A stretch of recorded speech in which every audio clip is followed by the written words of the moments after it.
and the top scorer on the first 2006 99 Madness of Crystal Palace with a fantastic score of 100. Darius Defoe.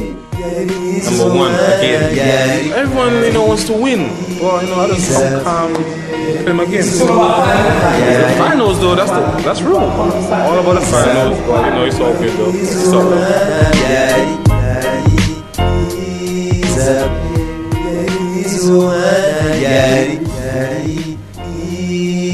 good.